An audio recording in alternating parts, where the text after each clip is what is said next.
Good evening, everyone, and welcome to the second annual MACSpeaks Equity and Inclusion event. My name is Dr. Ansley Booker, and I'm the Director of the Office of Diversity and Inclusion at Mercer University. This year, we have gone virtual with 7 talented and amazing speakers. I'm so excited to hear their stories and call to action for a more diverse, inclusive, and equitable society. Tonight's event is sponsored by Georgia Women and Those That Stand With Us, Mercer University Office of Diversity and Inclusion Initiatives, and Wesleyan College Office of Equity and Inclusion. The planning committee for tonight's event includes Claire Cox, Tanya Parker, Andrea Cook, and myself. Special thanks to our videographer, Elliot Dunwoody at Bright Blue Sky Productions. Let's start tonight with some quick, simple definitions to prepare you for some awesome talks. Definition number 1, equity is the fair treatment, access, opportunity, and advancement for all individuals, while at the same time striving to identify and eliminate barriers that have prevented the full participation of some groups or individuals. Definition number 2, inclusion. Inclusion means authentically bringing traditionally excluded individuals and or groups into processes, activities, decision, and policymaking opportunities in a way that shares power. I will now turn it over to our MC for the evening, Miss Andrea Cook, to introduce our speakers and begin the video. Have a great night. I look forward to seeing you at the chat later. Thank you. Actually, I'm going to jump in here because Andrea is doing the introductions on the video. What's fixing to happen now is we're going to show the talks with each of our speakers. And while they are going on, we hope you will begin to think of questions that you might have for our panelists following the event, following their talks, and put them in the chat. And Andrea will be checking the chat. And at the end of the time, we will have time for question and answers with all of our panelists. So sit back and enjoy some of these powerful talks this evening.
Free me. He thought to himself, he kept asking himself. So the slave from that point on would end up teaching himself how to read from the little lessons that he learned. And that slave would go on and read and write and speak so well that he would become one of the greatest orators and abolitionists of our time.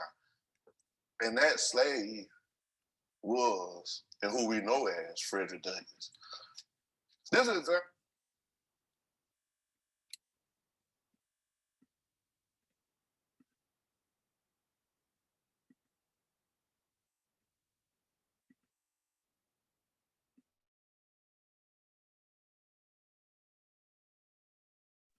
I am hearing that y'all can't hear the video. So I'm going to start it again and try again, and forgive me for that.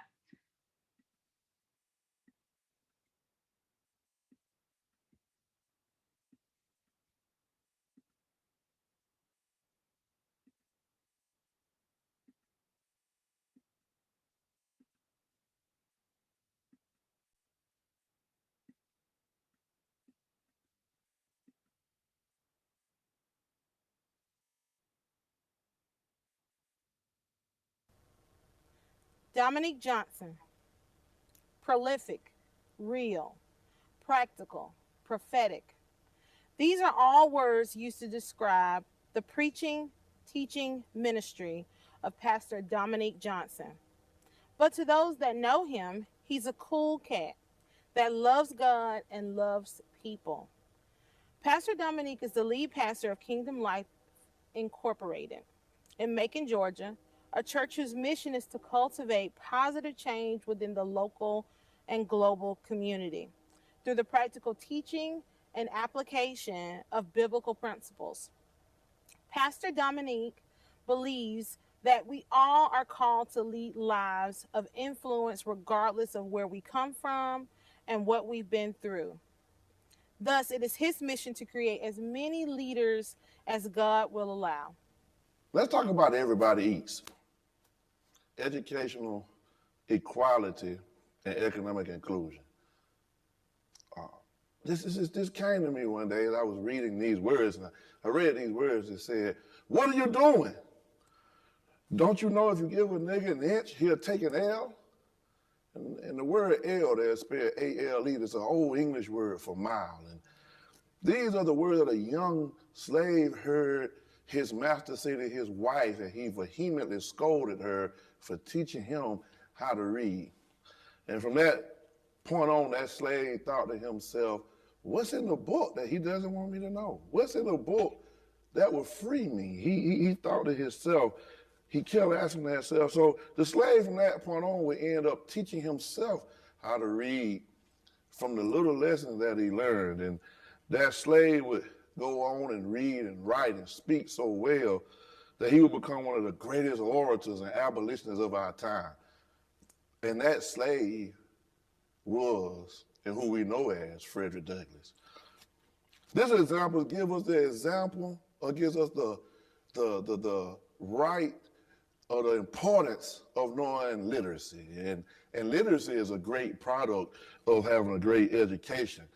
For over 100 years, the United States operated under the notion of separate but equal. But in some neighborhoods, it was separate, but it really wasn't equal. And so when we go by that, we have long taught it that education was the key to success and the key to the way out. And it could be, but sometimes, we just keep changing the ceiling on what the education is supposed to be. Education is both a tool of social justice as well as a fundamental driver of economic development. That's a quote that comes from economist Ken Rudd. If this statement is true, that means education is one of the key factors in economic development and inclusion. But for who, I might ask? It is interesting that the number of private schools in Macon appeared around the time of segregation. Think about it.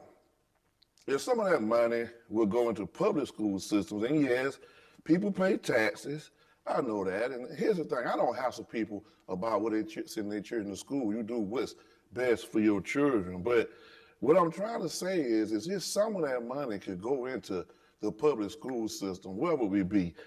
Data from the One Macon 2.0 report states that Macon Bill suffers from high rates of inequality and poverty, which it impacts our urban neighborhoods very drastically. If we say that education is the key to economic empowerment, then how many of our students in urban environments are already behind as it relates to economic empowerment? That's what I'm trying to see. How many are already behind because money has been pulled out or money hasn't been intentionally set in? Despite the great things we have going on here in Macon, Macon Bill unemployment rate is higher than that of the state and the nation. but education is the key, right? Particularly though among African Americans. We must ask a very important question, my friend. Why is that? Why is it disproportionately against in African American communities? Why such disparity in our education? What's the disparity in our education and economic inclusion? Should there be something intentionally done to close the gap? In his seminal work, Dr. Martin Luther King Jr., in the book, Where Do We Go From Here, Chaos Community, he asked a question. I wrestled with this question before because, you know, we say in the hood, I'm from the, we get it from the mud, we get it up. I understand that, and you don't have to give me anything, but he asked a poignant question that I want to propose. He says, since there was an intentional program against the Negro, then there should be an intentional program for the Negro. Interesting thought. Would some call this socialism? Maybe, but what do we call it when blacks and minorities were deliberately and intentionally discriminated against? One such intentional plan was redlining. Still to this day, it affects not just in the nation, but right here in Macon, where the effects still carry on. Even right here, where I'm filming is at in East Macon. What do we do about those things? So much so that the people in East Macon has a life expectancy of 10 years less than any other community in Macon. And I want to say this, when I was in school, as I get ready to leave, as they said the N and the E at Northeast High School stood for niggas everywhere. We took that personally and we tried our best. We read books, we wrote papers. We thought we would go and make some of ourselves because we wanted everybody to know that we want to make sure everybody eats, at least from East Macon. What do we do about this?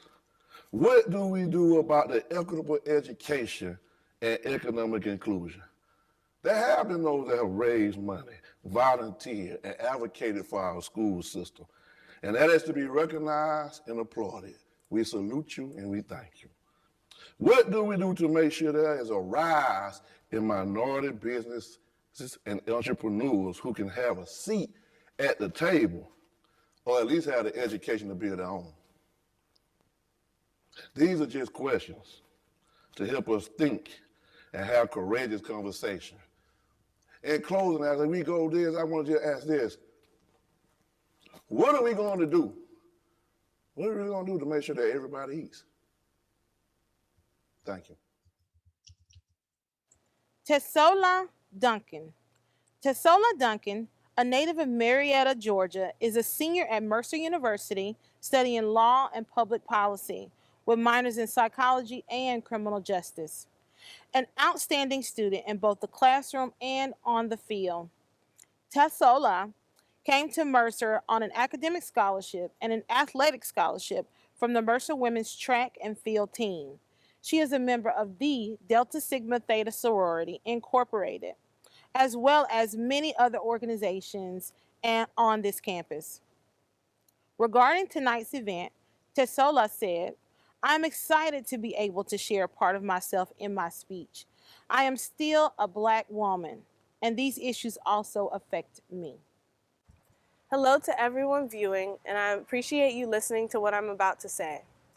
I know this is a hard topic to discuss for a lot of people.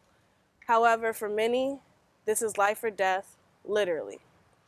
Until the color of your skin is a target, you will never understand. Angela Davis. We have people around the country hitting the streets day and night, speaking up in protests and on social media, fighting for what's right. They are putting their lives on the line for what's right. They are taking risks so that the world can know that we mean what we say when we're saying Black Lives Matter. We matter, always have, and always will. This country stands on the very backs of the people it tries so hard to break. We have built this country only to be excluded from its liberties and its freedoms.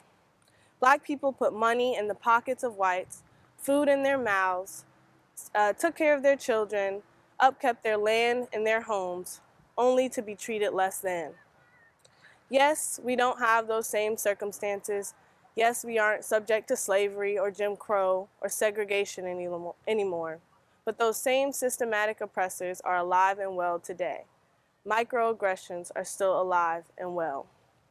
It's really the little things, like being watched like a hawk when you walk into a store, or people not realizing that Black athletes are smart enough to be at schools like Mercer without being on athletic scholarship. Not being able to say what you want to say in public in fear of being the angry Black woman. Not being able to sleep in your own bed at night without being shot like a criminal. 7 shots to your back because a trained officer thought he had the authority to kill you. Asking for something as simple as to breathe when someone had their knee on your neck for more than 8 minutes. Walking or jogging in your neighborhood and people thinking that you don't belong. As you can see, these are things that no one should have to endure. No one. When I say Black Lives Matter, I don't mean at the expense of another, but to put a title or a job description over the lives of actual human beings is insensitive and it's selfish. When it comes to law enforcement, the double standard is ridiculous. It's blatant racism. People don't comply with officers all the time and get to walk away, but not if your skin is of a certain color. We shouldn't have to be fearful of those who are there to protect us. We really shouldn't have to fear other civilians who feel they have the authority to shoot and kill us. Yes, encounters with officers shouldn't get hostile or violent, but a law enforcement's job is to serve and protect. It doesn't matter who it is. When it comes to the African American community, officers from the beginning of time have been harsh and unreasonable. There are so many injustices done and many actions taken that shouldn't have never been. And they rarely get to see the justice they deserve.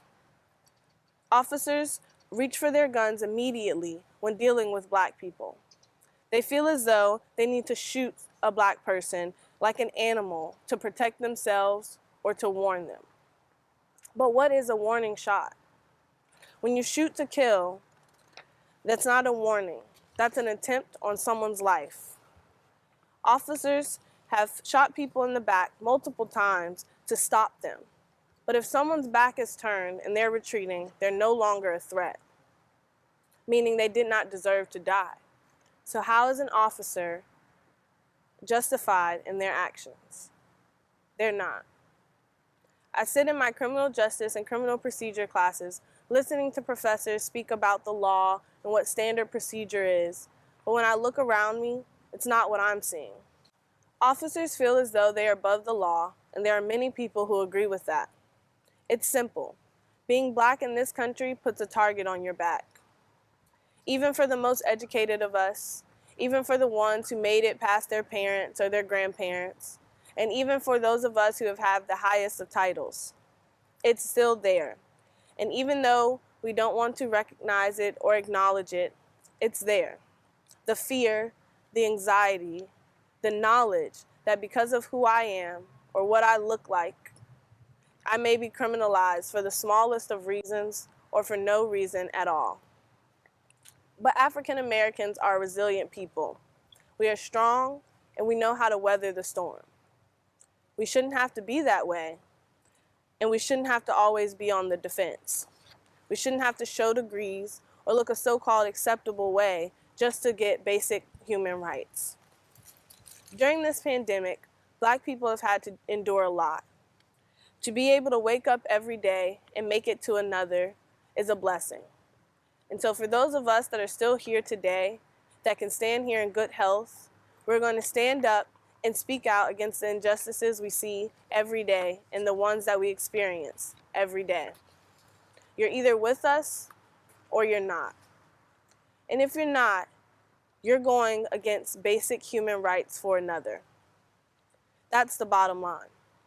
If you can sit in your skin and say all lives matter in the face of Black Lives Matter, put yourself in the shoes of Breonna Taylor, Sandra Bland, Trayvon Martin, Philando Castile, Michael Brown, or Atatiana Jefferson. In those moments, their lives should have mattered. Their lives did matter. My question is, would you have wanted to live also?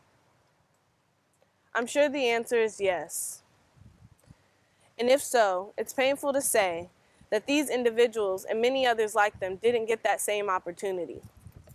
The list of names is extensive, and that's terrible, it's sickening, and it's heartbreaking that so many Black people are taken at the hands of officers who never got justice for the ultimate crime done unto them.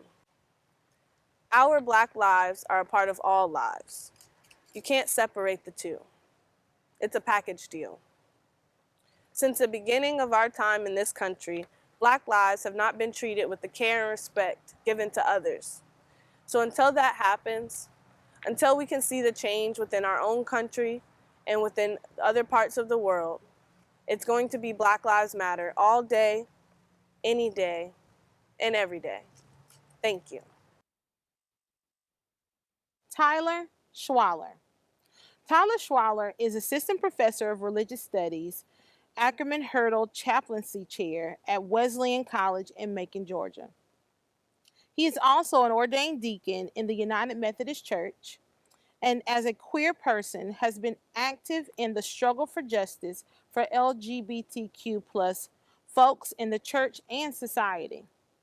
Tyler's scholarly research focuses on slavery in the Roman Empire, women, gender, and sexuality in early Christianity, feminist, queer, and critical race theory, and the ethics of biblical interpretation. These interests intersect with Tyler's concern to make equity and justice not only stated values, but lived, embodied experiences. What a gift it is to join in this virtual space for sharing truths that resonate in and through the lives of our diverse kin in Macon and Middle Georgia. Audre Lorde describes the power which comes from sharing deeply as forming a bridge between the sharers, which can be the basis for understanding much of what is not shared between them, hence lessening the threat of their difference.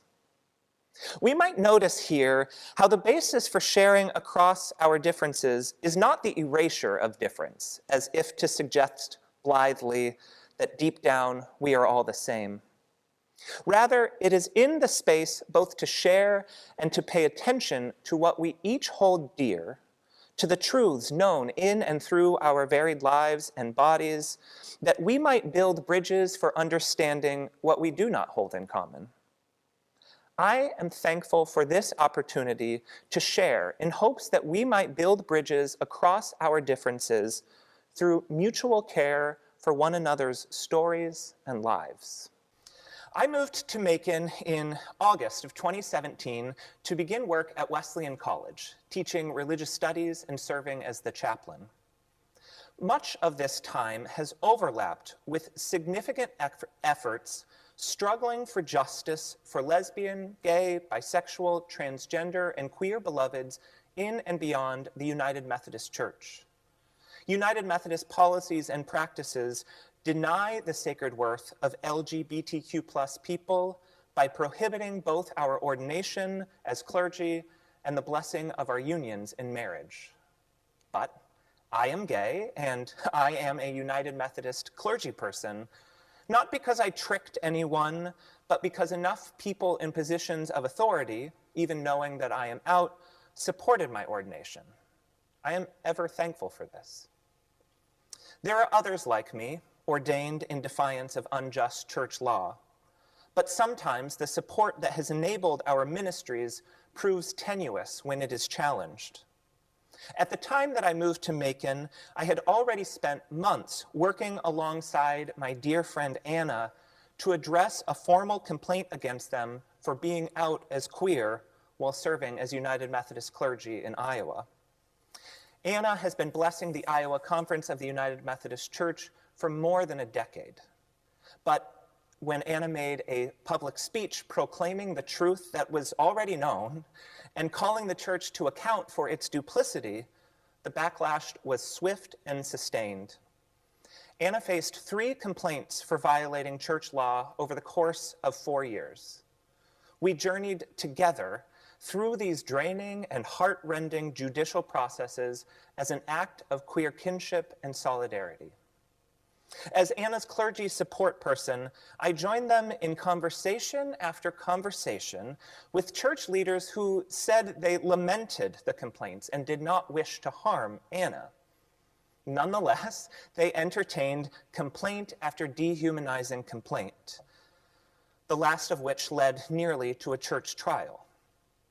What haunts me still about these proceedings are the sad eyes of those who perpetuated the harm while disclaiming their responsibility. Most of our interactions were not with people who actually believe in the anti-queer policies of the church. Many of these church leaders claimed support for Anna and for those of us who are LGBTQ+. And so we gave them options to make their support real, to refuse unjust laws and live out their stated values. What we received in return were denials of any capacity to make things better, accompanied by sad eyes. Maybe these leaders were afraid of their own power, that if they resisted evil, injustice, and oppression in whatever forms they present themselves in accordance with our baptismal vows, that they would make others uncomfortable. Perhaps they were worried about retribution. I do not deny the complexities of these concerns, but whatever the reasons, all I know is that church leaders who said they cared for us chose to protect their own power over our well-being. We were left only with sad eyes.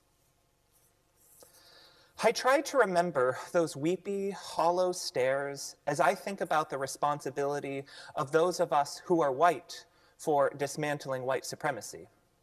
James Baldwin diagnosed the problem for us in The Fire Next Time, published in 1963, explaining, "I do not know many Negroes who are eager to be accepted by white people, still less to be loved by them. They, the blacks, simply don't wish to be beaten over the head by the whites every instant of our brief passage on this planet. White people in this country will have quite enough to do in learning how to accept and love themselves and each other.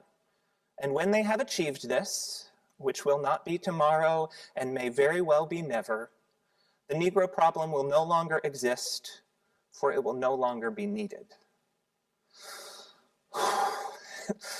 This hits home. We might feel sad sometimes over the oppression of others, but what is behind our sad eyes? What is it that we are unwilling to do, or give up, or rethink? Are we really sad for others, or are we sad for ourselves?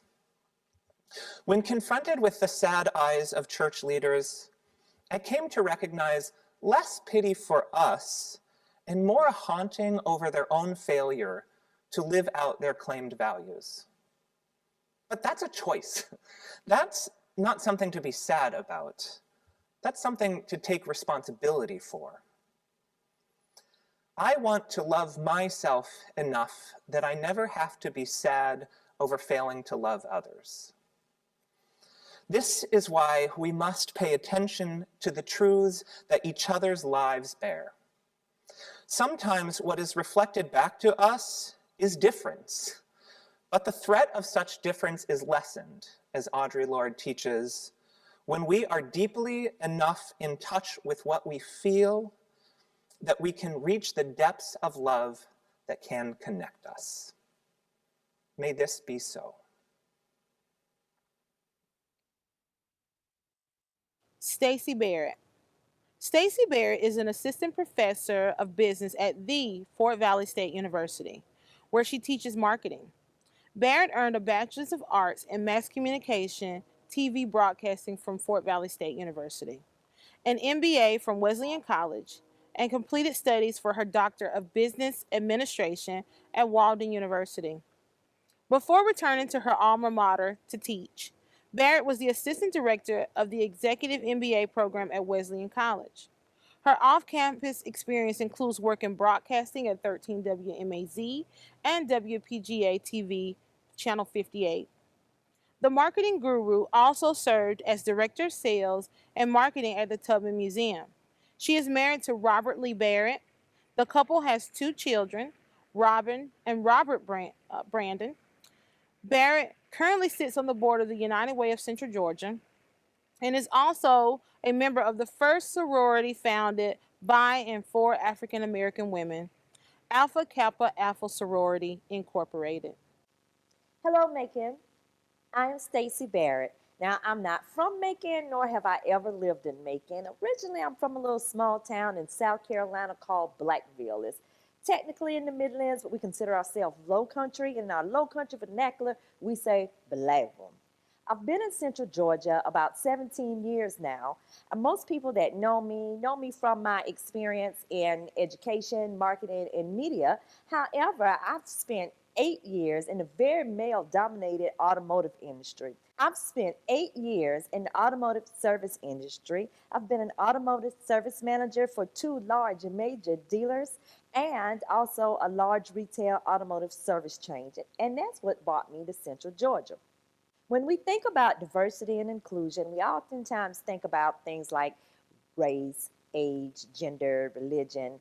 Culture is a part of that conversation as well, which can include where people are from. I often joke with my students and say that Macon is one of the clickiest markets I've ever worked in my life.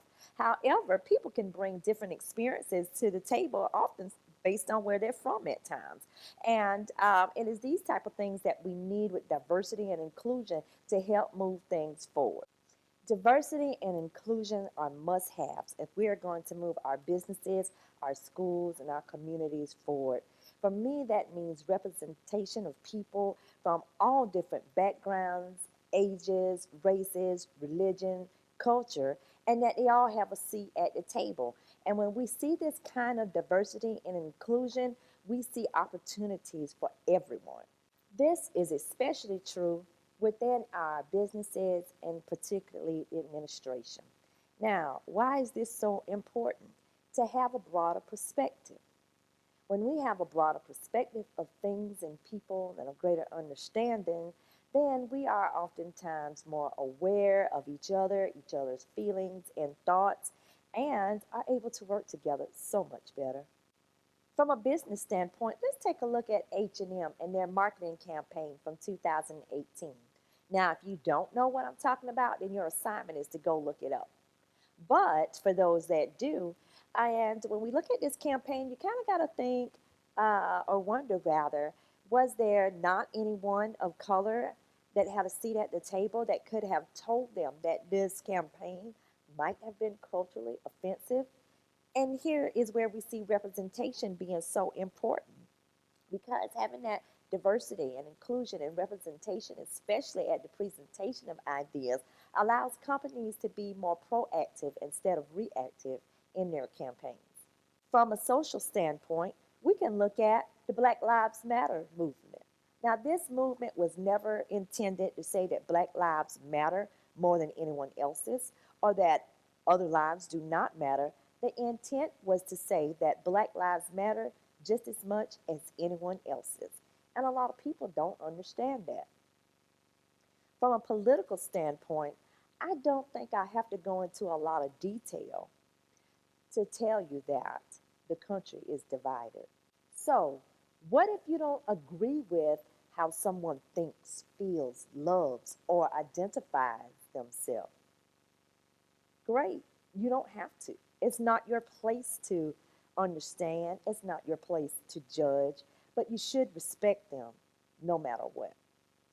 I ran across this article from goodtherapy.org that discusses one of my favorite topics in psychology, holding space. And I'd like to share with you a few tips from that article that helps us to hold space for the things that we don't understand. Holding space is a term that pretty much just means letting things sit where they are and accepting things how they are. If I had to describe it in layman's terms, I'd probably describe it as accepting one another with an agape type love. Here are a few tips to help you hold space for those things that you don't understand and hopefully to help you be more accepting of those things that you might not understand or agree with. First is practice loving kindness. That's probably the most simple one, right? It's almost like your parents, or as the Bible says, do unto others as you would have them do unto you. Okay. You wouldn't want anyone to treat you different because you look, act, or think differently than they do. So reciprocate that. Just practice loving kindness. Another tip is use unconditional positive regard. And that goes back to that agape love that I mentioned earlier. Just accept people where they are. Another tip is let it sit where it is. Sit with what is. It is what it is. For me, that just means that I am accepting the person for who they are and where they are, and I'm meeting them where they are. In marriage counseling, before my husband and I got married, one of my biggest takeaways from the counseling was acceptance. Okay? And when you can accept the person for who they are and where they are, it's a lot easier on you. And that's a valuable tip that I've learned and not only applied to my marriage, but life in general. Next, do not usurp the person's pain. You may not understand it, but you're just listening. You're listening and you're allowing them to express themselves and be who they are and feel how they feel. But we need to truly listen. There's a difference between hearing and listening. When we are listening, we are truly attending to the message. And in this tip, you want to listen with your heart as well as your ears. And that can help you get to that unconditional positive regard and that agape love and the acceptance of people. Next, don't try to fix it. You can't fix everything. You can't always fix things. And when someone needs you to be there for them, they're not necessarily wanting you to fix the problem, but be that listening and understanding ear. Now, if we could just do these things and hold space for one another, then the healing can begin. Earlier, I mentioned how important diversity and inclusion were in businesses, and particularly administration. Administration leads by an example. Just think of things like holding space, diversity, and inclusion were important in the administration of all organizations, be it schools, businesses, our civic and local organization. And it was really amplified. And then the people within took those ideas and concepts back with them to their homes and their communities. And that love and kindness and patience would trickle out to the homes and the communities of the people. I think we could really make a difference. How will you hold space? Derian Wilson. Local activist Derian Wilson is a 21-year-old native of Macon. He graduated from Central High School, whose house, C's house, in 2018 and works at Chick-fil-A on Tom Hill, where you can see him after most days working, proclaiming Black Lives Matter along the roads to passersby. A member of Martha Bowman United Methodist Church, Derian loves music, video games, cartoons, and tattoos. My name is Derian Wilson. I got my start in civil activism this summer at my Chick-fil-A in the back of the store. There was an old whiteboard that nobody really used for anything, and after I heard a few of my coworkers say that they hadn't heard anything about George Floyd while I was talking about it, I decided to use that whiteboard to keep people informed. So a few days later, I heard about a protest happening downtown in Rosa Parks Square. So I grabbed a box, I turned it into a sign, and I headed down there. And I enjoyed myself, and I made a few friends. And when the protest in Rosa Parks Square had ended, we decided we wanted to continue demonstrating. So we took our signs and we walked around downtown for a little bit. And then we decided to come to the roundabout at Tatnall Square Park. And we spent maybe 3 or 4 hours at the roundabout. While we were talking, I asked how many people they thought it would take to fill the roundabout. So I think we settled on about 100 people was our goal. So when we left, we said if we could all bring about 10 people to the roundabout the next week, we could fill the circle. And the following week, I took any free time I had and took my Black Lives Matter sign and stood around Macon. I decided at the end of the week on standing in front of my Chick-fil-A on Tom Hill. And when the next Sunday came back around to see if we had successfully invited and gotten enough people to fill the circle, we were blown away. We had about 110 people at peak and 150 people total come through. We had 13 WMAZ and another local news channel come and cover our protest. It was a great time. We accomplished more in a week than any of us had imagined that we'd be able to, and it's led to so much more for me, including the opportunity to speak to you today. And I think what's very important to knowing why I do what I do is that first Friday that I was out, it was June 5th, and I changed my sign for the first time, and it read, Breonna Taylor would have been 27 today, because it was her birthday. And I struggled that day because my sister's birthday was the next day. And what if it was her? What if something had happened to her? And I also struggled with the fact that I was 20 at the time. I turned 21 in October, but what if I only had 6 more years left, 5 more years left? And I thought about that for hours to the point of tears. And when I thought I had finally gotten myself back together, I had a lady walk up to me and ask if she could give me a hug. And I don't know if she passed me and saw me crying, or she just saw me and wanted to support me, but I just broke down crying to this woman. And I don't even remember if I gave her my name or if she gave me hers, but it's both that internal conversation, those questions that I was asking myself, and the support that I've received that has kept me so motivated.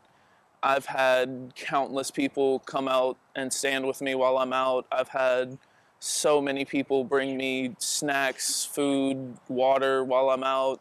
I've had people give me shirts and masks. I have bracelets on that people have given me. I even have a picture that someone drew of me from the first protest and they gave to me, and it's so cool. I've had police officers come and stand with me. I've gotten honks and sirens from just about any vehicle that has one. My favorite story being the time that an ambulance was pulling out of the Starbucks parking lot across from me while I was standing on Tom Hill, and they turned on their sirens for me. And I got excited just because the sirens, but every car on Tom Hill stopped. Every car. The ambulance didn't move, they kept their sirens on, and they started honking. And then other cars started honking, and just the whole street was filled with noise, and it was an incredible moment to be a part of. I tell you all this because I believe it's time for change. It's time to stop hating and love one another, and we aren't going anywhere until we do. And this is a big part of what my motto in what I do is, which is, I will be heard or I will be dead. And when I first started using this, I got concerned that it would be taken as aggressive or hostile. That's not what it is at all. It's a cry for help. I want to be heard. I don't want to be dead. I've joined a fight that so many before me have started and been unable to see the end of. And I want to be able to see the end of that fight. Regardless, I know that I must continue doing what I do, and I will continue to do what I do. And I'd like to thank everyone for this opportunity to speak and be heard. Thank you.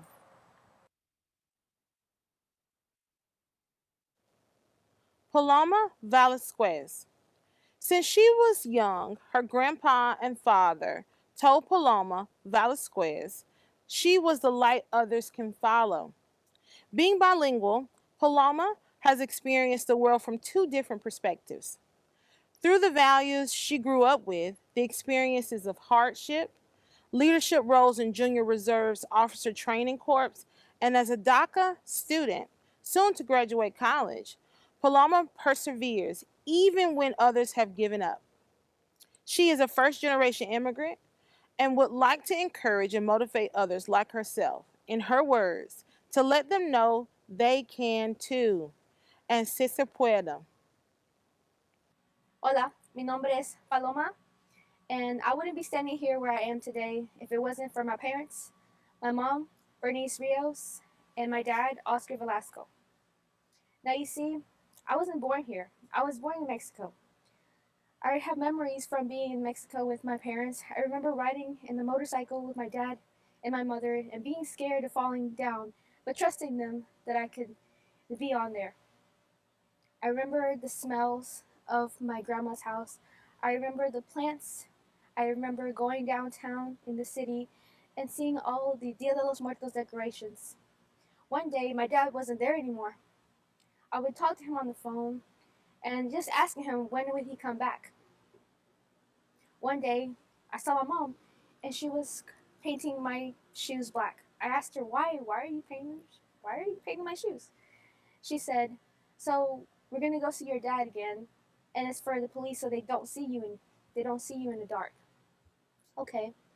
I also remember my mom telling me that my dad's father, my grandpa, had came home and asked my mom, where's Oscar? And my mom said he's on the other side.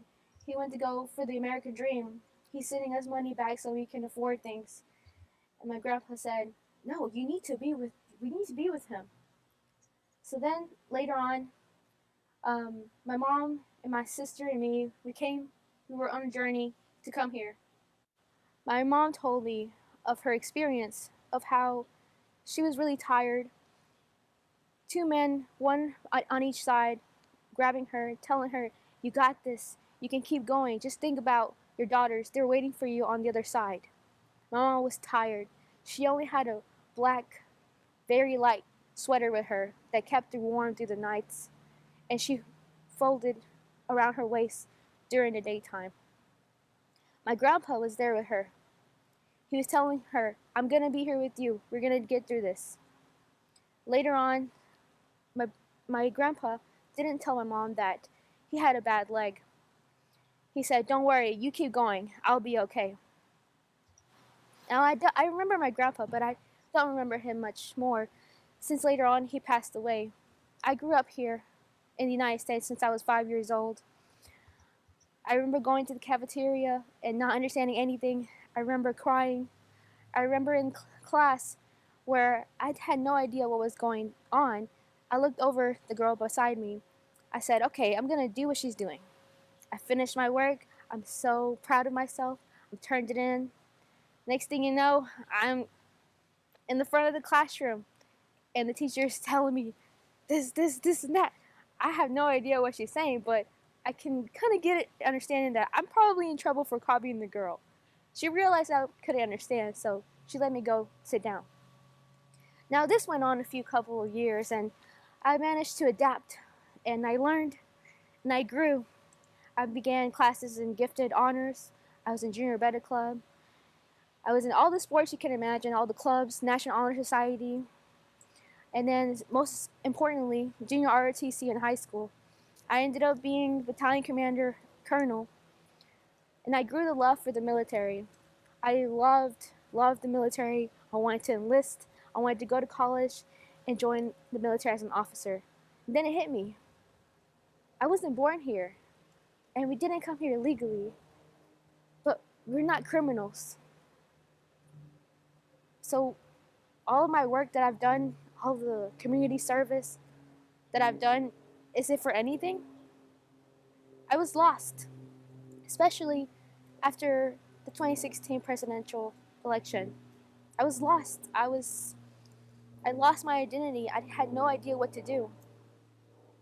Luckily, by the end of my graduation, my senior year, Samuel Lee Davis, who was awarded the Medal of Honor, he told me it was an honor to give me a scholarship, which I cried on stage. He told me that you never fail or quit until you stop trying. So I kept trying. And now I'm here at Wesleyan College, about to graduate May 2021. And my journey here had only started. My freshman year, I realized that yes, there's diversity at Wesleyan College, but there's not Hispanics. I was always used to being the only Hispanic person in sports, even in the soccer team. And I realized that even though I was scared of saying that I was a DACA student and potentially Trump taking away DACA, I would lose my ability to drive, to keep working, to continue my education. I was scared of what people would think of me. So one day, when we had immigrants, I Stand With Immigrants here at Wesleyan College, I stood up on the microphone. I didn't say I was a DACA student. I just said that we need to be the voice of people who are scared, the ones who are living in the shadows. And I realized that I need to be brave for others, so others can also feel that they can also speak up. Be the voice for them. And that's how my advocacy started, with Georgia women speaking at Mercer University, going to churches and also speaking, sharing my story just like I have shared just a bit of it today, and just in the hopes that we can keep going with the support for DACA. So DACA is here to stay. For states like Georgia, who are locked out states, who make it very hard for students like me to afford in-state tuition. My dad helped me my freshman year here at Wesleyan College. My sophomore year, he said, look, I'm not saying stop your education, but I can't pay that anymore. Maybe go to a community college. But here's the thing, at a locked out state like Georgia, I will be paying the same thing as I would be paying, let's say, at a community college than here at Wesleyan. And I wanted to stay at Wesleyan because I love the community here, the leadership I had, the support. So I stayed. I worked really hard the summer before my sophomore year as a CNA. I saved lives as a lifeguard. I tried very, very hard, and I continued my education. I worked 5 jobs my sophomore year. Unbelievable. I paid $1,500 a month just to stay on campus and to continue my education. Then I realized I'm working so hard, but I'm not getting the chance to study. So what am I doing? I need help. So I figured out a way to be able to continue my education by living off campus. So I want there to be more advocacy, more support for people like me, so we don't have such a hard time furthering our education. And hopefully you have the vote. I don't have a vote. I don't have citizenship. I just have protection from deportation. I have the chance to drive and to work, but you have the vote. My life and our lives are in your hands. So please, I want to educate you so you can open your hearts to us, and hopefully you can make a change with your vote. Thank you. Weston Stroud. Weston Stroud is a child of Macon. Though he and his family are from Atlanta, he has attended elementary school, middle, and high school in Macon. As an adult, he chose to live in Macon after graduating from the nation's oldest school dedicated to the study of environment, State University of New York College of Environmental Science and Forestry, where he studied environmental policy, planning, and urban design. He is the transit planner for the Macon-Bibb County Transit Authority. He serves as a board member for Bike Walk Macon, the Douglas Theater, and Macon Area Habitat for Humanity. I find magic in the little things. And one place in particular where I find magic is in nature. I was introduced to nature at a very young age. In fact, I was in first grade. It was in first grade where St. Joseph's Catholic Church, they had a Boy Scout troop that came to my school, another Catholic school called St. Peter Claver. And there they told us about all the different activities that we could do in scouting, like whitewater rafting and hiking and archery. And for a 6-year-old, that sounded like heaven.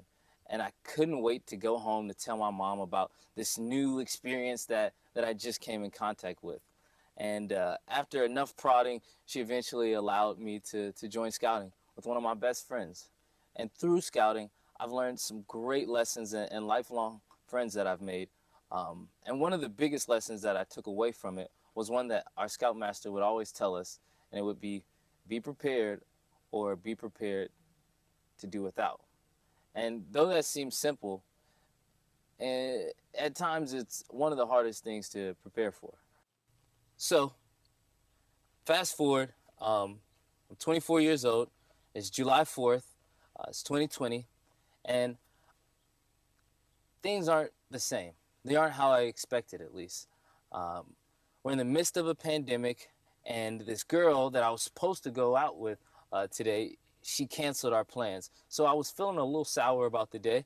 So as half the day's gone by, I called one of my best friends and I'm like, yo, let's hang out, let's do something. You know, it's the 4th of July, I want to do something. And so we ended up deciding to come to Lake Tobesofkee. So as we're driving there, you know, we're talking about some of the issues that's happening. And as we pull up and we see all the flags and we hear the loud music, there's this unsettling feeling that we have. Things just don't feel the same. The election is right around the corner in November, and so times are kind of tense. We're in the midst of a pandemic with social distancing, so we can't hang out the way that we typically would. And I just came off of a loss in an election, so I wasn't too cheerful about the day. But all of a sudden, one of my earliest memories from scouting came back to me, a magical moment that I had here at Lake Tobesofkee. Now, in scouting, you're constantly trying to advance. You're trying to push for rank advancement and trying to get the next merit badge or the next class to help you move up. And so, here I am during the summertime. Mind you, I'm 6 years old, very fat kid, and it's the middle of July in Georgia, so I'm sweating profusely. But I'm dedicated to getting this merit badge and moving on so I can attain, eventually, Eagle Scout. So, here I am, in between classes, on the way to my next class, and I'm huffing and puffing, and of course, like any fat kid, I have asthma, and so I'm dying. In between steps, I'm using my inhaler.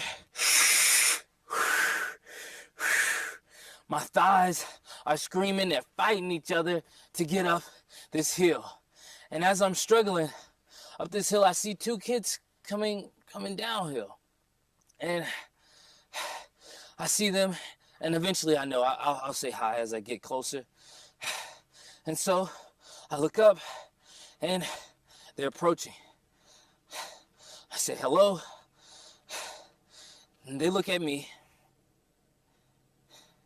and they look at each other, and they say, nigger.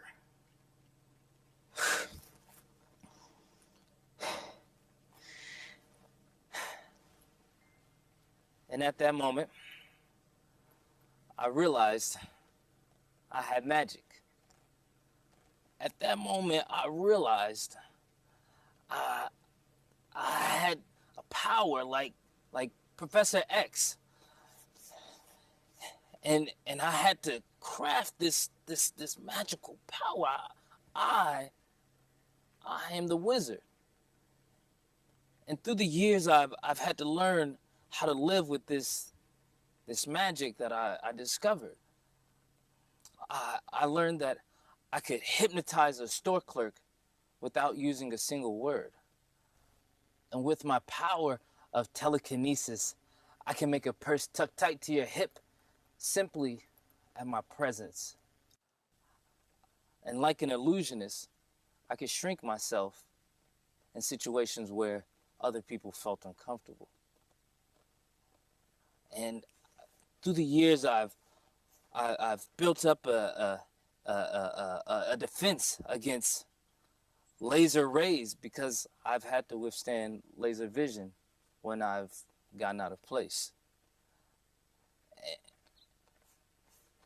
I can make people jump streets in a single bound simply with my presence. And though I have this magical power, my grandparents had a magical power stronger than mine. My grandmother could clear out a room simply with her aura. My great-grandfather, he was so magical. He was able to control minds at the same time and was able to help him jump from a tree to heaven. And though I have this magic and my grandparents had their magic, I pray that my children never have to learn how to use this magic.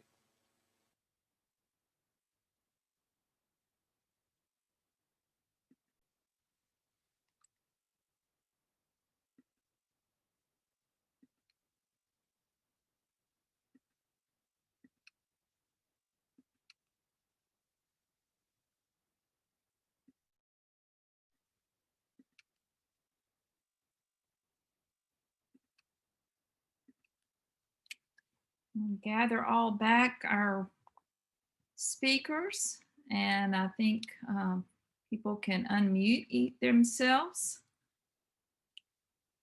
I'm still moved by Weston's.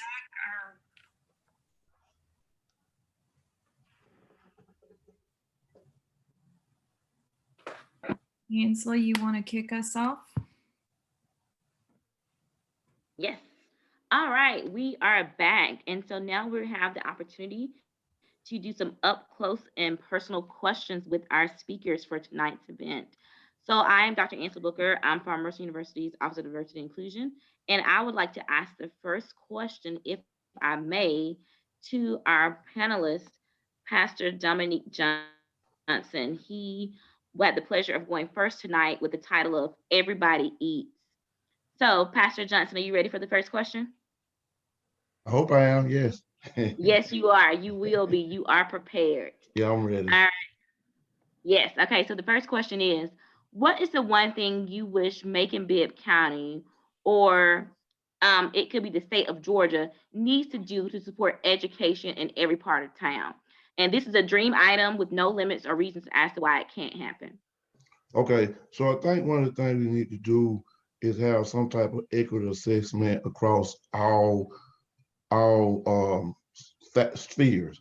Of course, education being one, since I talked about that. So I think once we see what that's like and what's the equity on those spheres, we can now appropriate resources to make sure each side of town has equitable, I'm gonna use the word resources again, for education, so to speak. So I think to recap that, let's give funding to have an equity assessment and make sure the resources go to our citizens, particularly those schools in low income areas that need it.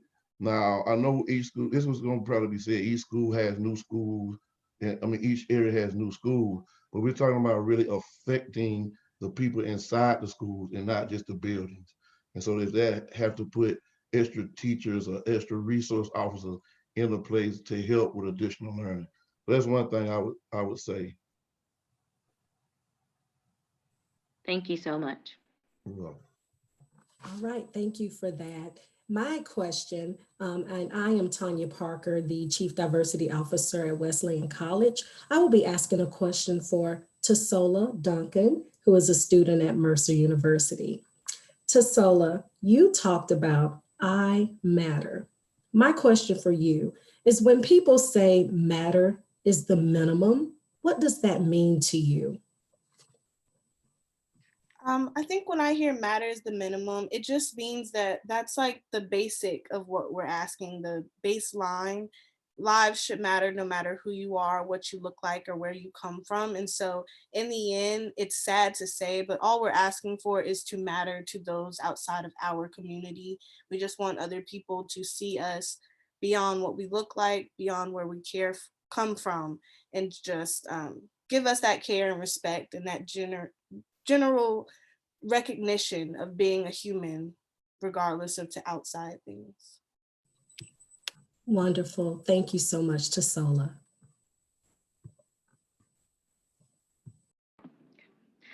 Okay, so I have the next question for Tyler. So Tyler, you did a phenomenal job with your talk entitled Sad Eyes. So the question I have for you is, how has your Methodist background shaped your personal views of equity and inclusion? Thanks, Ansley. It's kind of a complicated question just because of complicated relationship with the United Methodist Church. And so I think the way I want to answer this is just to think about what I've learned through these experiences of finding community amidst duress. And a story I want to share is the sort of counterpoint of the sad eyes is that I talked about the complaint process with Anna, and that wrapped up last November. And we spent this day in Iowa, and then I flew back really early because I just wanted like a normal day. I had a 9:45 a.m. class. I wanted to teach. And when I got done, I got back to my office. It just like everything kind of hit me, and I felt like I wanted to cry with somebody, which is not an experience I usually have. But I couldn't have articulated this at the moment. Now looking back, I also had the feeling of like, but it matters who it's with because I don't want pity back. Like I don't want more sad eyes. And then I thought of Tanya. And so I thought, I'm just going to walk to her office, and if she's often so busy, if she's available, we'll talk. And I went in, and she was able to talk. And we had some normal conversation for a while. And then, a moment of getting serious, and she gets up and she hugs me, and she just lets me cry on her shoulder.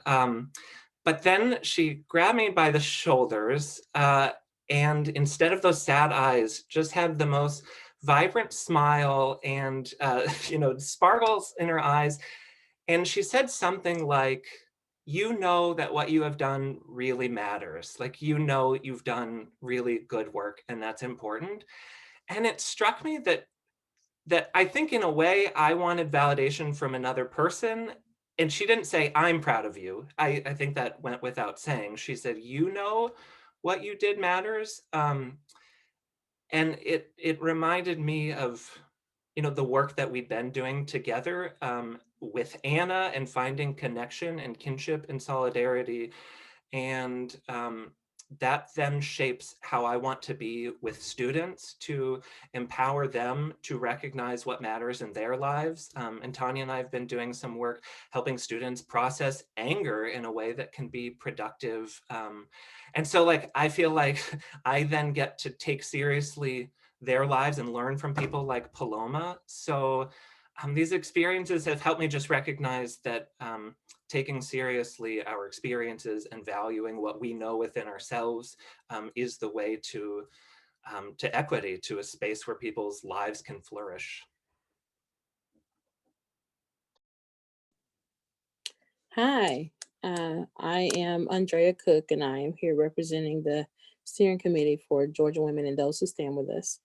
And my question is for Stacie Barrett. And I'm happy to ask this question if yes, you stand up. So do you have any advice for allies and advocates looking to make more space for others? Yes. And just as I said earlier, it's really about acceptance. And just for me, I'm a huge advocate for acceptance. And just being more open and understanding. And even we've heard the Black Lives Matter come up in different conversations as well. And we've also heard, even from Paloma, that there are other people that are going through other things, and Tyler can identify with that as well.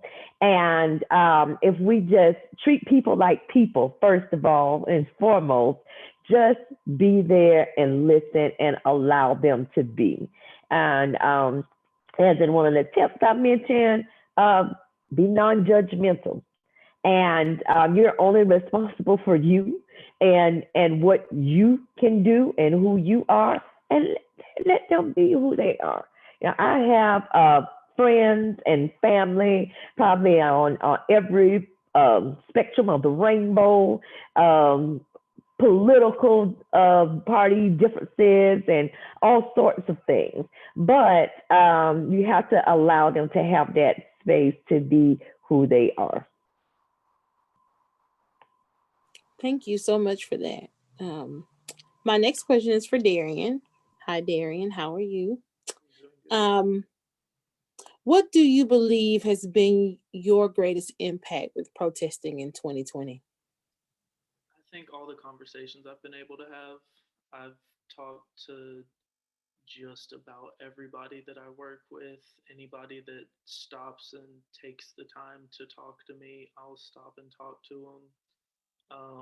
I've had a lot of people who have differing political views from my own, but through those discussions, understand where I'm coming from and the importance of what I do, and just being able to share that with people.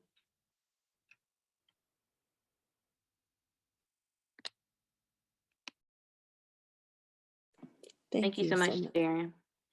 So the next question that I have is Paloma. Paloma, great to have you tonight. I was just so moved and inspired by your courage and your bravery with your talk, like many others on the panel have already stated. But I do have one question for you, if you would indulge us for a moment. How has your experience with DACA over the last couple of years shaped your worldview? As I kind of explained in my talk, there were like different stages that I went through even before DACA, like living in fear, and every time that you're on the road is like, will I make it home? Will I make it home and see my parents? It was always like a different stage in my life that it was changed.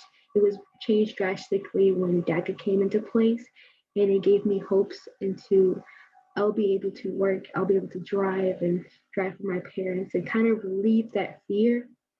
And then afterwards, having the fear again that DACA could be possibly taken away, and then also how it didn't reach as many people that it was supposed to reach. It really gave me a viewpoint of the world. Like, I was lost, and at a certain time, I was very lost. I was in a very dark place, and it really took a lot of effort to come back and keep fighting and just pushing through, because you have to work as, the sky's the limit, even though there may be barriers and walls in front of you, because you have to have that mindset to keep pushing through no matter what anybody else tells you.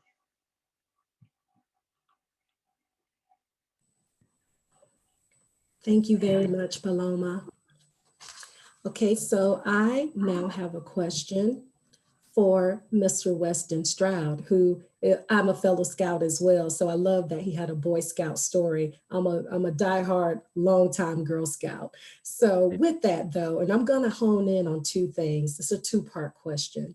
One, that experience that you shared with us, how has that changed you to become who you are today? And what advice or what would you say to other young Black men in this country who are trying to just achieve and exist and defy the odds to get to a better place in this world, this society, this country? Take the floor. Thank you. And I just want to give you a quick shout out to the Girl Scouts and Boy Scouts. That experience in itself, it was kind of polarizing, I guess, because at that age, when I was called the N-word, I was so young, I had never heard it before. And so I actually said it back to them, and they looked at each other and they were just like, what? And so for me, it was like one of those moments where that I guess that experience kind of gave me the power to control my narrative. And in that moment, I didn't realize what was being said to me. And so just to flip it back on someone else, I didn't realize what I was doing, but at the time it felt like the same, it was a power play. And in my mind, it's like the way that I operate and go through life, it's like, I feel like it's this duplicity where, you're just living your own life, and things may happen. Those moments may happen where it jolts you, and it kind of shows you that, you are different, and that, things that, you don't even see are there. And so for someone who's like young and trying to make it and trying to do something that's different, and if you're like me, you're into the environment and you're someone who likes, the outdoors, that's a very weird space for a lot of people. A lot of people that look like me, that especially coming up, there weren't a lot of Black environmental heroes that we had until recently. And I want to give a quick shout out to some Black women who inspired me along the way, and whose stories really gave me a chance. And Majora Carter is a woman she's an environmentalist and an urban planner, and she thinks about all the things that go into affecting our experience as a person, as a woman. When you think about what do cities look like, how are they designed for women, do they feel safe, can they walk, are cities inclusive when you think about race and gender? And so just having that experience in the environment, trying to find myself in a new environment, it made me think about, all types of environments, the urban environment, the built environment, the natural environment. And so for me, it's just environmental stewardship kind of mindset that it put me in. And so I think everyone owes that stewardship to their environment. Thank you very much, Weston. That's awesome. Thank you so much. I'm going to turn it now to my co-host, Andrea Cook, and find out if there's any questions from the Facebook chat. We do not have any questions from our Facebook audience, but if there's anyone out there who'd like to ask us something, please put it in the chat, and I will get it over to one of our co-hosts to ask the question. And in the meantime, while we give them a moment, panelists, speakers, would anyone just like to give a quick shout out to each other before we check, and then before I close out? Anyone, just from hearing each other's stories, any brief thing you all would just like to say quickly to each other? It's a good job to everybody.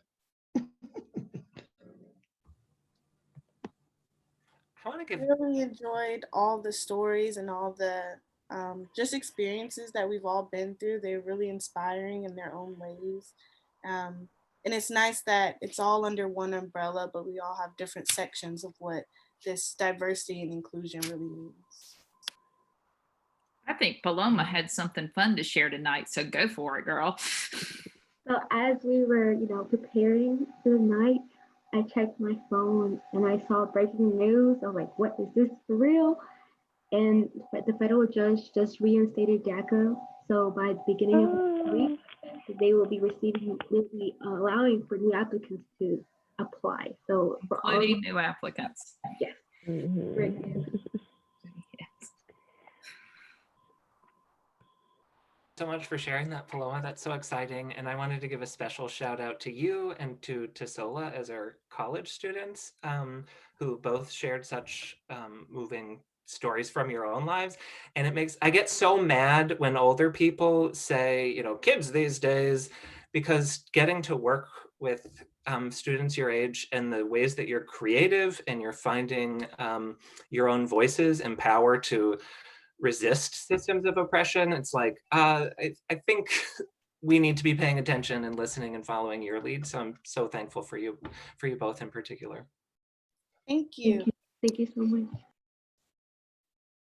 Okay, so we have one question. This can go to anyone who'd like to answer. From Sarah Bennett Wood, she says, when it comes to equity and inclusion, former foster kids deserve a seat at the table. Has this group considered this?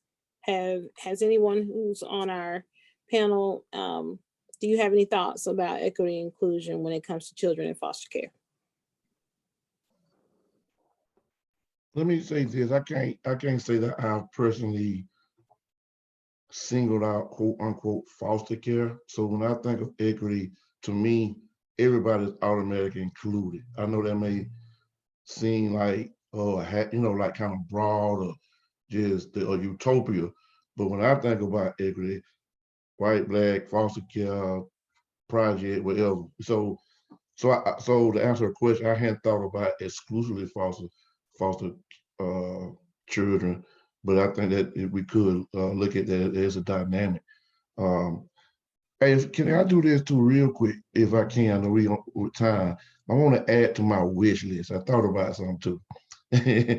I was trying to just frame it, but something that I would actually add to my wish list, nothing super dream. I would probably create these things called village centers that would go along with the schools, like an Ubuntu process.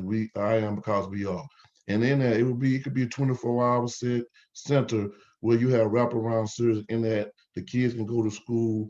That way we're touching them on their physical, mental, emotional, all that health as well as the education. So it'll be like a village center, the 24-hour people because we know those parents who work 2-3 jobs may not have sitters, may not have adequate child care. So you would get all that in that one place, and even a meal before they go back to their place. I was thinking, I was like, hey, you sold that short. So I would do something like some village centers where Andrea, her company, other therapists or doctors would come in and do that, as well as tutoring and after school as well. Marietta City Schools has a phenomenal wraparound service program. So it's not as much as what you said. I love the dream of the expansion of it, but it's certainly possible. I agree, and that sounds amazing. I would love, Macon could use that. Macon could use some village centers. So we have a question for Paloma. What do you hope for DACA students in the future? Well, now that we know that DACA is reinstated, just to remember that this is the first step. We still have so much more work to do. And what we need to do is keep advocating, and then for a possible permanent solution to our situation, and also for our parents to be able to also have that fear removed, because if it wasn't for them, we would not be here at all. Our parents are hardworking, they contribute to society. And a huge shout out to my mom and my dad watching this. My dad, my mom, I los quiero mucho, and I hope I inspire my siblings as well. I've been told that I need to set the example, and that because they're always watching me, and that goes really for everyone who's also scared to speak up. They're watching and they get motivated. So if you're DACA, or if you don't have DACA yet, don't be scared, speak up. We're gonna be here for each other. Thank you so much. I really appreciated hearing that. I have a question for Tessola. As a college student, what do you think is the best way to motivate young people? I think situations or events like this are actually really good. It made me feel very proud and just rewarded that I could speak up and say what I had to say, and just be free to do and say what I needed to get my story across, or the stories of other people. And I think I guess this has been spoken about a lot, but a seat at the table for younger people. I know Tyler had mentioned it, just giving us that chance to not be, the young people anymore. Like, we have opinions, we have thoughts, we have educated opinions and thoughts that could really add a lot to what's going on in our world today. So just allowing us to open up. Many people my age feel like we can't speak up. We don't have much background or much power or much anything to give, but in reality, just giving our stories and thoughts could mean a world of difference.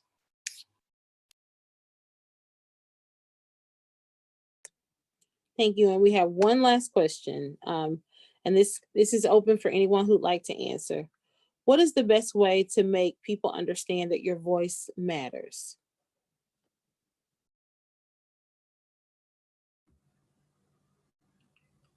I would say one of the best ways to show people that their voice matters is to follow through. You know, when people make these requests, when people are asking for, you know, when we say, you know, defund police, you know, that conversation, you have to have that polarity so that you can come to a middle. So I think, you know, when you follow up and follow through on those conversations and really come up with tangible solutions, that's when people really feel like their voice is heard.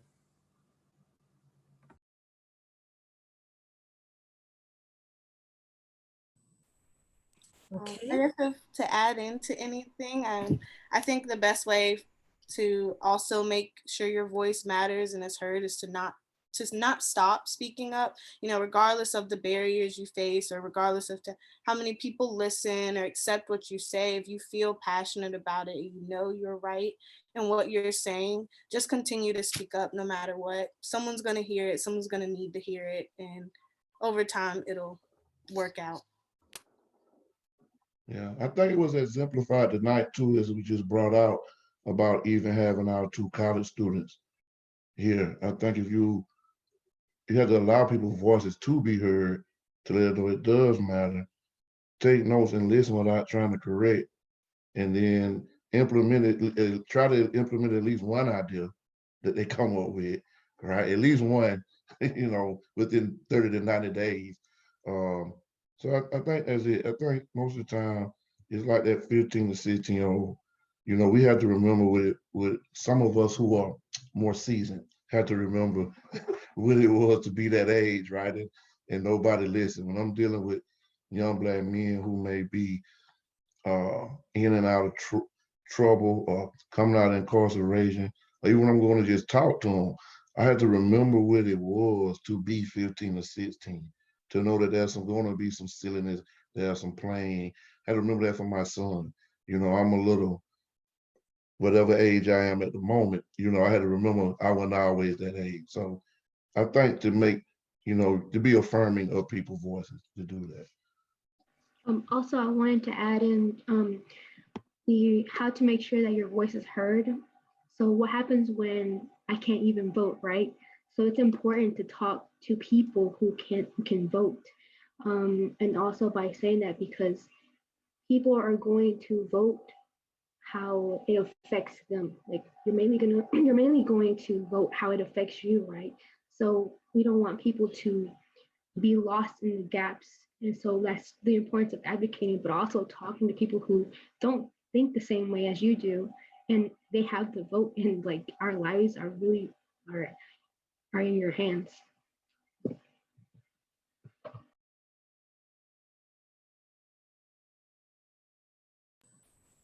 All right.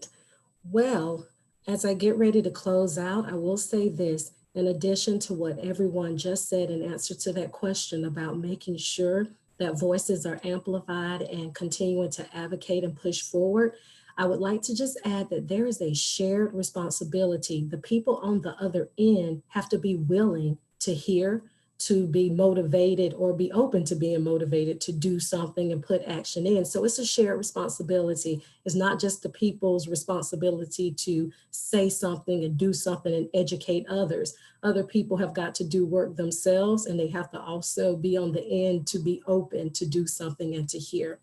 With that in mind, I would like to say to everyone who joined us tonight, thank you so much. You could have been doing anything on a Friday night, and you decided to participate in MACSpeaks Equity and Inclusion. So thank you, all of you who joined us. Our participants, our panelists and speakers, you all are phenomenal. You are powerful. You did a great job tonight. You did it for your videos. You are just excellent, and continue to push your excellence. That's what I'm going to say. Push your excellence, push your passion, continue to do what you're already doing, expand it, and people on the receiving end will take hold of your hand or step on your path and keep going with you. So you just keep doing what you're doing. You're doing excellent work. To my fellow co-hosts, Claire Cox, Andrea Cook, Ansley Booker, and on behalf of our institutions and organizations, Georgia Women and Those Who Stand With Us, Mercer University Diversity and Inclusion Initiatives Office, and Wesleyan College, where I represent. We did this. This is us, and this is a collaboration with these wonderful panelists. And so all of us, and there's representation there that I will not even call, but their names. People know them from association.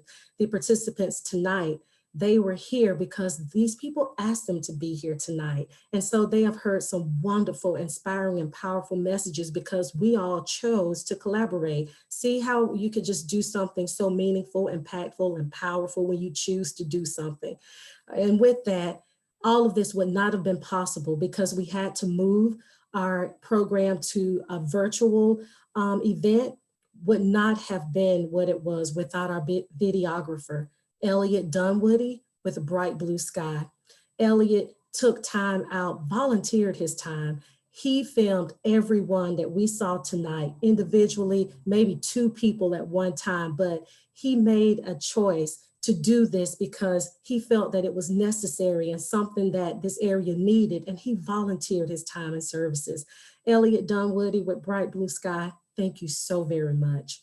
Now, as I close out, I'm gonna say this. Dominique Johnson, everybody eats because you have telling us that we have to eat and we have to make room at the table for everyone else.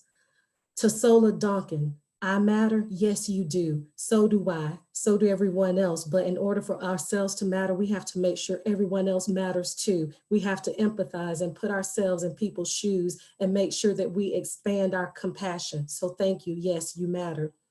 Dr. Tyler Schwaller, my friend, my colleague with the sad eyes. I know what you mean. I get tired of seeing sad eyes too, but you inspire me. Keep pushing. You're doing excellent work and I'm so blessed to be working with you. We've got this. Push your passion. You're excellent. Stacie Barrett, hold in place. Dr. Barrett, yes, we are holding space. You've done a phenomenal job talking about how we must hold space for other people. And it doesn't matter what they look like, what they believe, how they act. That's right, human first, humanity. We have to connect. And I thank you for pausing and speaking on that. So continue to hold space and continue to encourage others to do the same. Derian Wilson, yes, Derian, you will be heard. You will not be dead. You have inspired people and brought them to life, okay? So yes, we hear you and we are now going to continue to move that work forward. If we're not standing up holding signs visibly, at least invisibly in our hearts and minds, and we're gonna put action behind it. You have so inspired so many people in this community. Keep doing your excellent work. You are making an impact. People were saying it while you were speaking, while we watched your video, and I saw all of the messages coming through. You are doing it. And those who are standing with you, tell them you all are making a difference. Paloma Velasco, you're my student. You're one of the people who have just taken a hold on with my wings. I am inspired by you. We have stood together, we have cried together, and we are continuing to push. And you have shared some good news, breakthrough.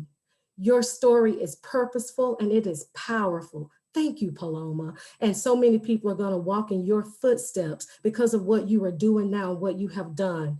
May you continue to be inspired to push your passion because you are making a path that's wider for other people who've come before you, that you're on now, and who will follow in your footsteps. I believe in you. Keep believing in yourself and keep doing your excellent work. Weston Stroud, yes, you are magical. You are powerful. Black magic is a real thing. Sometimes people don't understand magic because they don't understand it. They just don't. They just like, I don't understand where this is coming from. And so when people don't understand things, sometimes they fear it and they start saying words that just hurt people, because sometimes it's easier to throw out hurt and harm than it is to try to understand and be compassionate, because that takes work and intentionality. So you keep on shining brightly. You keep on walking and you keep on doing what you're doing, because your magic is powerful, it's real. I'm feeling it. You are touching us. You're shining, okay? All of you, you're shining. And participants, I wish I knew who all you were too, because then I'll be sitting here saying that. But since we don't have that kind of time tonight, I'm going to go ahead and end it on a note. Take up the responsibility. Pick up where we just left off. What you heard tonight is a continuation of things I'm sure you have already heard in some form or fashion, but every individual story is different. Every individual has a different life and a different purpose. May we all continue to do our part to make this world, this Macon area, this Middle Georgia area, everywhere that we go, we're shaping our world. May we make it stronger and better because we've been there. Good night. Take care and be intentional about making a difference. Good night.